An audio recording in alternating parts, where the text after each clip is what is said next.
Glória a Deus. Vamos ouvir uma parte da mensagem que eu trouxe hoje, a lição da escola bíblica, o primeiro tópico. Os irmãos vão ouvir aqui a palavra de Deus. Nós vamos aprender e ter como responder. Esse aqui a pessoa me perguntou assim, qual é a origem da Bíblia? E aí a gente tem que estar preparado. Às vezes, a gente sabe muito sobre a Bíblia, mas não sabe nem a origem dela. Precisa, de vez em quando, estudar, exercitar e, aos poucos, até porque até nós mesmos cristãos fazemos uma ideia da Bíblia promoção. É difícil da gente compreender. É preciso estudar bastante. Então vamos estudar aqui a origem da igreja. Aqui nós vamos falar da introdução, uma rápida leitura do Novo Testamento é suficiente para percebermos que a igreja é de fato, porque a igreja é de fato e que importância ela tem para os apóstolos e os primeiros cristãos. A igreja era relevante. Paulo, por exemplo,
ou não, está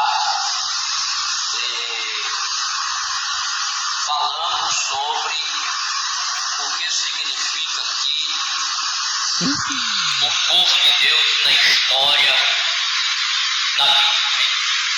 Israel, em diversas situações, com diversos nomes, e percebemos assim que a partir daquele povo, Deus já tinha no Antigo Testamento como se fosse a igreja.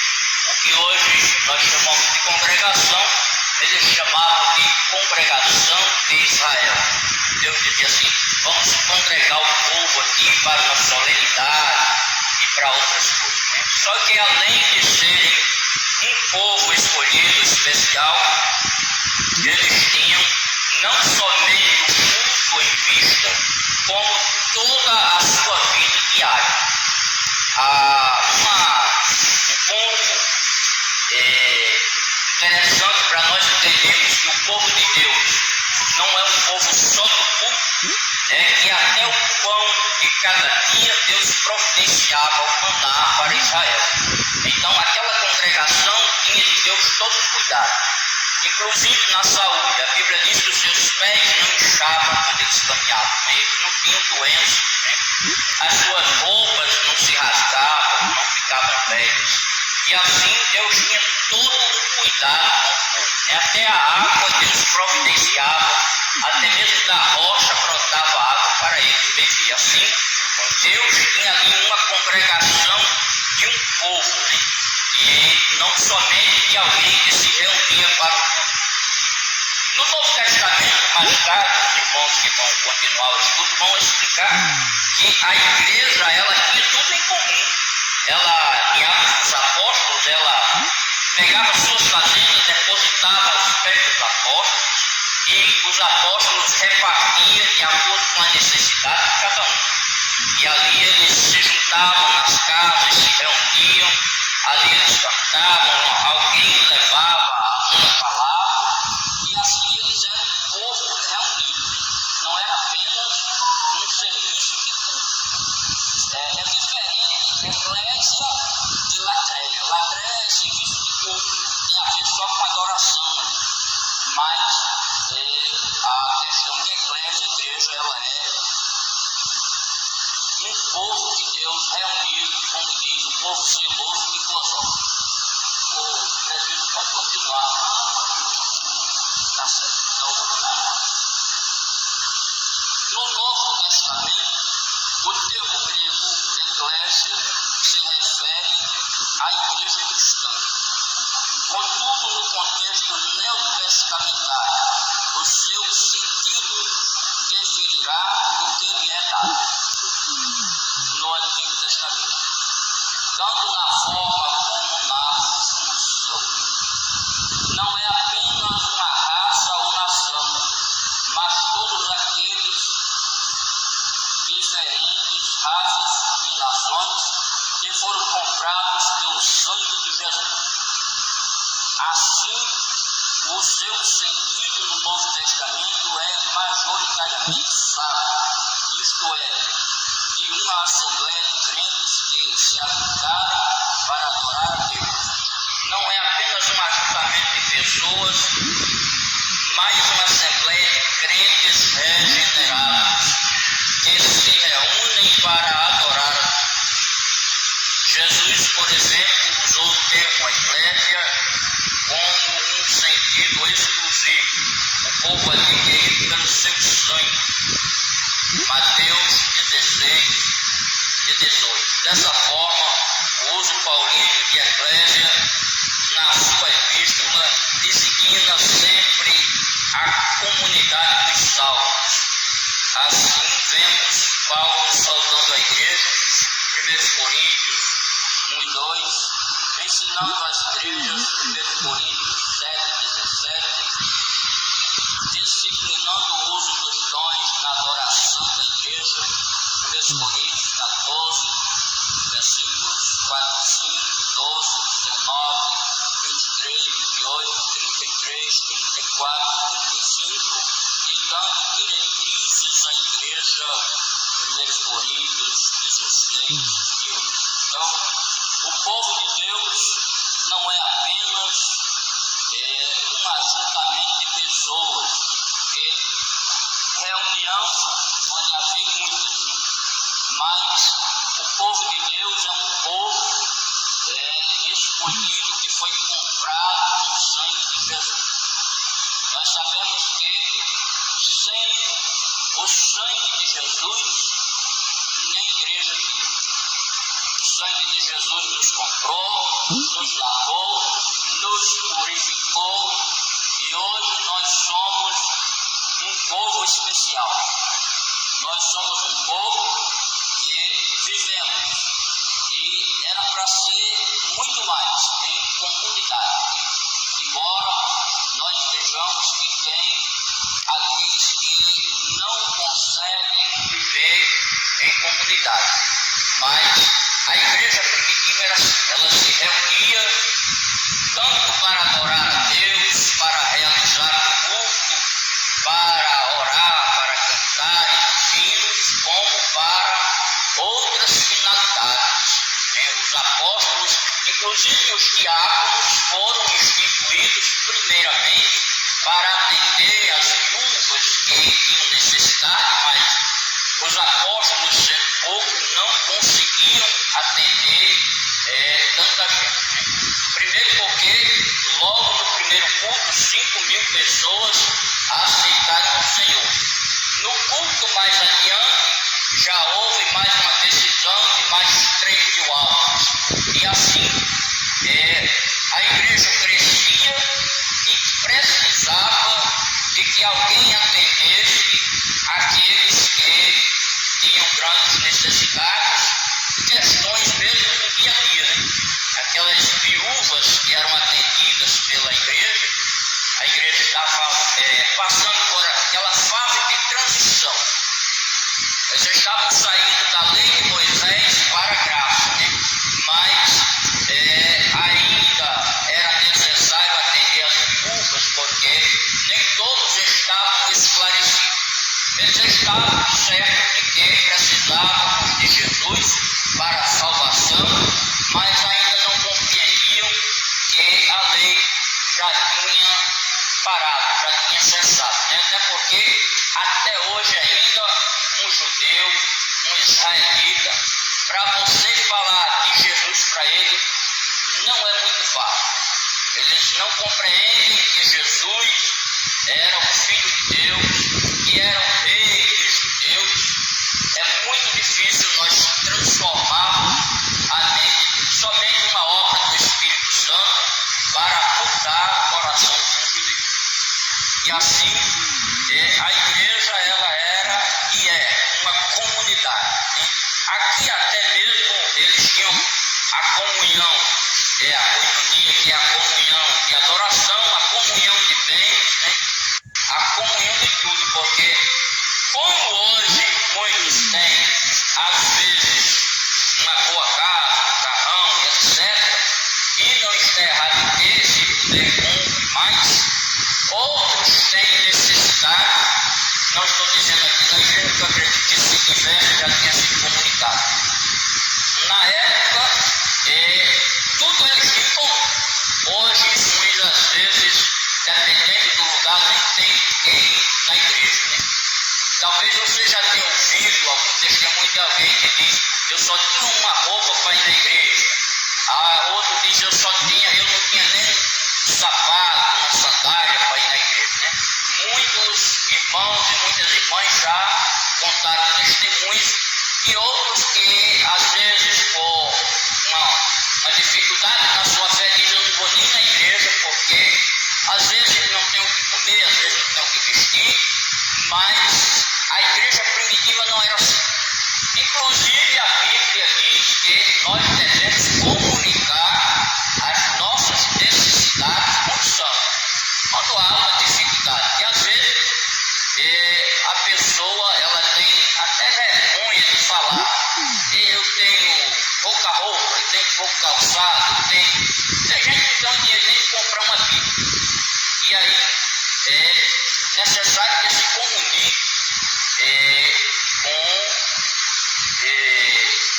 os santos mostrando o que você precisa para que a igreja possa lhe socorrer, né? Tem inclusive um dos dons administrativos que é o dom de socorro, né?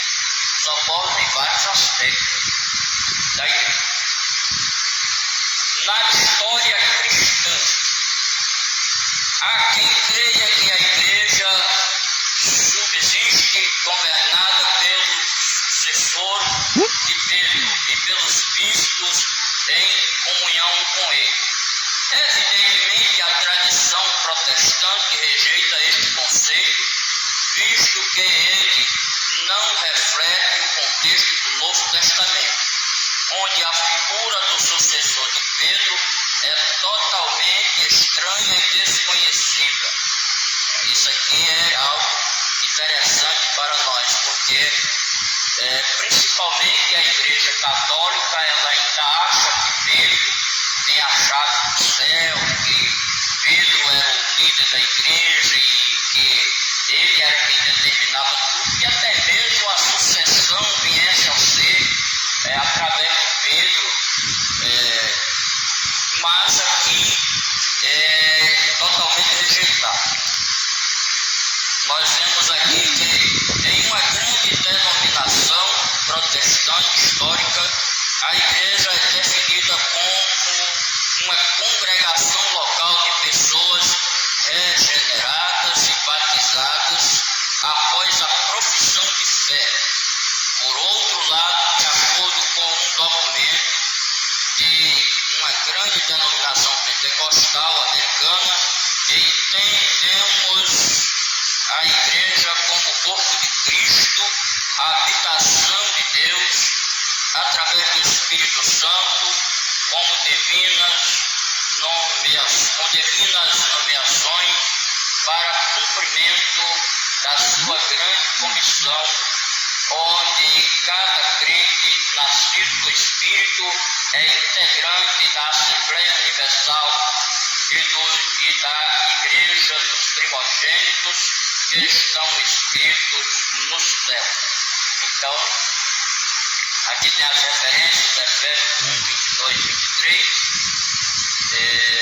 também Efésios 2, 22, Hebreus 12, 23. Então, a igreja, ela veio a ser a habitação de Deus e do Espírito Santo. E ela é formada por aqueles que estão escritos no céu. Desde lá o livro Apocalipse fala do livro da vida do Cordeiro, aonde nós sabemos que os salvos que estão na igreja, eles têm o seu nome escrito no céu. Todo aquele que creu no Senhor Jesus, ele recebe o Senhor Jesus como Senhor e Salvador, ele passa a ser filho de Deus, adotado pelo Espírito Santo. E nós temos que ter, então, o nome escrito no céu, no livro da vida. Todo cristão, ele pensa assim, que ser apenas um religioso, que talvez esteja ali no livro da sua denominação, e isso é suficiente. Mas o necessário é que o meu e o seu nome estejam escritos no livro da vida do Cordeiro, porque quando nós formos chamados, nós seremos chamados pelo nome. Né? Eu mesmo, uma certa vez eu estava numa festividade, numa cidade chamada Remígio, no estado da Paraíba, quando eu ouvi uma voz chamar literalmente pelo meu nome, e eu entendi que o Senhor tem me chamado, não só para a salvação, como para fazer a obra de alguma maneira. E, literalmente o nome foi falado, bradou aquele nome, e Deus, Ele nos chama, tanto para a salvação, como para fazer alguma coisa na obra do Senhor. No livro de Isaías diz que chamei-te pelo teu nome e tu és meu. Se você estiver escrito no livro da vida, você tem a salvação.